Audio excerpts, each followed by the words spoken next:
ಬಸವಣ್ಣನವರು ಜ್ಯೋತಿಷ್ಯ ಪಂಚಾಂಗವನ್ನು ಕುರಿತು ಹೇಳಿರುವ 6 ವಚನಗಳನ್ನು ನೋಡೋಣ. ವಚನ 1.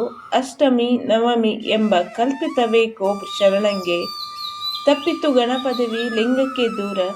ಒಬ್ಬರಿಗಾಳಾಗಿ ಒಬ್ಬರ ನೋಲೈಸುವ ನಿರ್ಬುದ್ಧಿ ಮನುಷ್ಯರ ನೇನೆಂಬೆ ಕೂಡಲ ಸಂಗಮ ದೇವ. ಬಸವಣ್ಣನವರು ಕೂಡಲ ಸಂಗಮ ದೇವ ಎಂಬ ಅಂಕಿತ ನಾಮದೊಂದಿಗೆ ವಚನಗಳನ್ನು ಬರೆದಿದ್ದಾರೆ. 12ನೇ ಶತಮಾನದಲ್ಲಿ ಬಸವಣ್ಣನವರು ಅಷ್ಟಮಿ ನವಮಿ ಎಂಬ ಜ್ಯೋತಿಷ್ಯದ ಗ್ರಹಕೂಟವನ್ನು ಕಲ್ಪಿತವೆಂದು ಹೇಳಿರುವುದು ಅವರ ವೈಜ್ಞಾನಿಕ ಮನೋಭಾವಕ್ಕೆ ಕನ್ನಡಿಯಾಗಿದೆ. ಮುಂದುವರೆದು ಜ್ಯೋತಿಷ್ಯವನ್ನು ನಂಬುವುದೆಂದರೆ ಪರರಿಗೆ ಅಧೀನರಾಗಿ ನಮ್ಮತನವನ್ನು ಬಲಿ ಕೊಡುವುದಾಗಿದೆ ಎಂದು ಹೇಳುತ್ತಾರೆ. ಅಂಥವರಿಗೆ ಬುದ್ಧಿಗೇಡಿಗಳೆಂದು ಜರೆದಿದ್ದಾರೆ. ಶರಣನಾದವನು ಈ ಅಷ್ಟಮಿ ನವಮಿ ಎಂಬ ಕಲ್ಪಿತ ಜ್ಯೋತಿಷ್ಯದಲ್ಲಿ ನಂಬಿಕೆ ಇಡಕೂಡದೆಂದು ತಿಳಿಸಿದ್ದಾರೆ. ಇದೇ ರೀತಿ ಬಸವಣ್ಣನವರ ಮುಂದಿನ ವಚನಗಳನ್ನು ನೋಡೋಣ. ತಪ್ಪದೆ ಚಾನಲನ್ನು ಸಬ್ಸ್ಕ್ರೈಬ್ ಮಾಡಿರಿ, ಹಾಗೆ ವಿಡಿಯೋನ ಲೈಕ್ ಮಾಡಿರಿ. ವಚನ 2.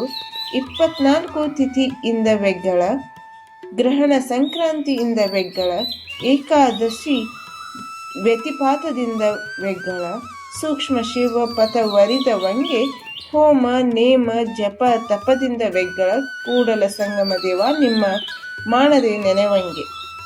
ಜ್ಯೋತಿಷ್ಯ ಶಾಸ್ತ್ರದ ಪ್ರಕಾರ ತಿಥಿಗಳು, ಗ್ರಹಣ, ಸಂಕ್ರಾಂತಿ, ಏಕಾದಶಿ ಮುಂತಾದ ದಿನಗಳು ಒಳ್ಳೆಯವು ಅಥವಾ ಹೆಚ್ಚಿನವು. ದೇವರ ಕೃಪೆಗಾಗಿ ಹೋಮ ನೇಮ ಜಪ ತಪಗಳನ್ನು ಮಾಡ್ತಾರೆ.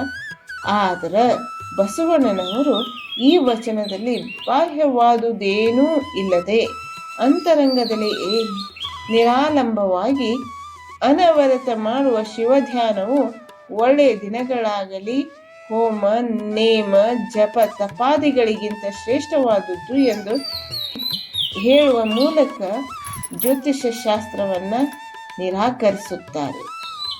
ವಚನ 3.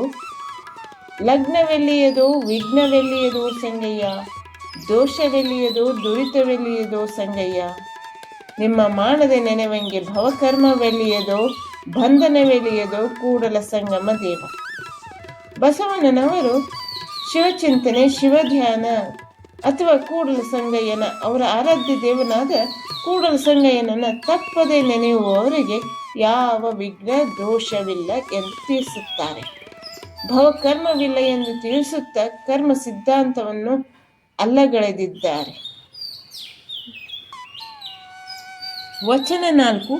ಎಮ್ಮವರು ಬೆಸೆಗೊಂಡರೆ ಶುಭ ಲಗ್ನವೆನ್ನಿರಯ್ಯ, ರಾಶಿ ಕೂಟ ಋಣ ಸಂಬಂಧ ಉಂಟೆಂದು ಹೇಳಿರಯ್ಯ, ಚಂದ್ರಬಲ ತಾರಾಬಲ ಉಂಟೆಂದು ಹೇಳಿರಯ್ಯ, ನಾಳಿನ ದಿನಕ್ಕಿಂದಿನ ದಿನ ಲೇಸೆಂದು ಹೇಳಿರಯ್ಯ, ಕೂಡಲ ಸಂಗಮ ದೇವನ ಪೂಜಿಸಿದ ಫಲ ನಿಮ್ಮದಯ್ಯ.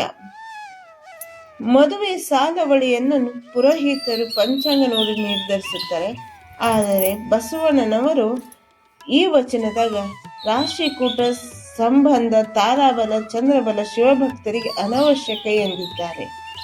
ಬಸವಣ್ಣನವರು ಜ್ಯೋತಿಷ್ಯವನ್ನು ತಿರಸ್ಕರಿಸಿ ಸರ್ವಕಾಲವು ಶುಭ ಕಾಲವೆಂದು ಹೇಳುತ್ತಾರೆ. ವಚನ 5. ಶರಣ ನಿದ್ರೆಗೈದರೆ ಜಪ ಕಾಣಿರೋ, ಶರಣನೆದ್ದು ಕುಳಿತರೆ ಶಿವರಾತ್ರಿ ಕಾಣಿರೋ, ಶರಣ ನಡೆದುದೇ ಪಾವನ ಕಾಣಿರೋ, ಶರಣ ನುಡಿದುದೇ ಶಿವತತ್ವ ಕಾಣಿರೋ, ಕೂಡಲ ಸಂಗನ ಶರಣರ ಕಾಯವೇ ಕೈಲಾಸ ಕಾಣಿರೋ. ಜಪ ಮಾಡುವುದಾಗಲಿ ಶಿವರಾತ್ರಿಯಲ್ಲಿ ಉಪವಾಸ ಮಾಡುವುದಾಗಲಿ ಎಳ್ಳಷ್ಟು ಪ್ರಯೋಜನವಿಲ್ಲ. ಶರಣನ ಕಾಯಕವೇ ಕೈಲಾಸ, ಜೀವವೇ ಶಿವರೂಪ ವಿಶ್ವರೂಪ. ಆದ್ದರಿಂದ ಪಂಚಾಂಗದಲ್ಲಿ ಹೇಳುವ ಅತಾರ್ಕಿಕ ಅವೈಜ್ಞಾನಿಕ ವಿಷಯಗಳು ಮನುಷ್ಯನ ವಿಘ್ನ ನಿವಾರಣೆಗೆ, ಸುಖ ಜೀವನಕ್ಕೆ ಉಪಯುಕ್ತವಾಗಲಾರವು. ಸಚ್ಚಾರಿತ್ರ್ಯ ಸನ್ಮಾರ್ಗದಲ್ಲಿ ನಡೆಯುವವನಿಗೆ ಜ್ಯೋತಿಷ್ಯದ ದೋಷವಿಲ್ಲ, ಜ್ಯೋತಿಷ್ಯದ ಅವಶ್ಯಕತೆ ಇಲ್ಲ ಎಂದು ಬಸವಣ್ಣನವರು ಈ ವಚನದಲ್ಲಿ ತಿಳಿಸುತ್ತಾರೆ. ವಚನ 6. ನಾದಪ್ರಿಯ ಶಿವನೆಂಬರು ನಾದಪ್ರಿಯ ಶಿವನಲ್ಲಯ್ಯ, ವೇದಪ್ರಿಯ ಶಿವನೆಂಬರು ವೇದಪ್ರಿಯ ಶಿವನಲ್ಲಯ್ಯ, ನಾದವ ನುಡಿಸಿದ ರಾವಣಂಗೆ ಅರೆ ಆಯುಷ್ಯವಾಯಿತು, ವೇದವನ್ನು ಓದಿದ ಬ್ರಹ್ಮನ ಶಿರ ಹೋಯಿತು. ನಾದಪ್ರಿಯನೂ ಅಲ್ಲ, ವೇದಪ್ರಿಯನೂ ಅಲ್ಲ, ಭಕ್ತಿಪ್ರಿಯ ನಮ್ಮ ಕೂಡಲ ಸಂಗಮ ದೇವರು. ಶಿವನು ನಾದಪ್ರಿಯನೂ ಅಲ್ಲ, ವೇದಪ್ರಿಯನೂ ಅಲ್ಲ. ಅವನು ಭಕ್ತಿ ಪ್ರಿಯ. ಭಕ್ತಿ ಎಂಬ ಭಾವ ಎಲ್ಲಕ್ಕಿಂತಲೂ ದೊಡ್ಡದು. ಕೇವಲ ನಾದವನ್ನು ನುಡಿಸುತ್ತಾ ವೇದವನ್ನು ಪಠಿಸುತ್ತಾ ಭಕ್ತಿಯ ಸ್ಪರ್ಶ ಇಲ್ಲದಿದ್ದರೆ ಶಿವನ ಸಾಯುಜ್ಯ ಸಾಧ್ಯವಿಲ್ಲ. ಏಕೆಂದರೆ ಶಿವನಿಗೆ ಪ್ರಿಯವಾದುದು ಶುದ್ಧವಾದ ಭಕ್ತಿ, ಶ್ರದ್ಧೆ, ನಂಬಿಕೆ. ಈ ವಚನದ ಮೂಲಕ ಭಕ್ತಿಯೇ ಶಿವನಿಗೆ ಪ್ರಿಯ ಎನ್ನುತ್ತಾರೆ ಭಕ್ತಿ ಭಂಡಾರಿ ಬಸವಣ್ಣನವರು. ಈ ವಿಡಿಯೋ ಹೆಂಗೆ ಅನ್ನಿಸ್ತು ಅನ್ನೋದನ್ನು ಕಮೆಂಟ್ ಮೂಲಕ ತಿಳಿಸ್ರಿ. ಹಾಗೆ ಶರಣರ ವಚನಗಳಿಗಾಗಿ ಚಾನಲನ್ನು ಸಬ್ಸ್ಕ್ರೈಬ್ ಮಾಡಿರಿ.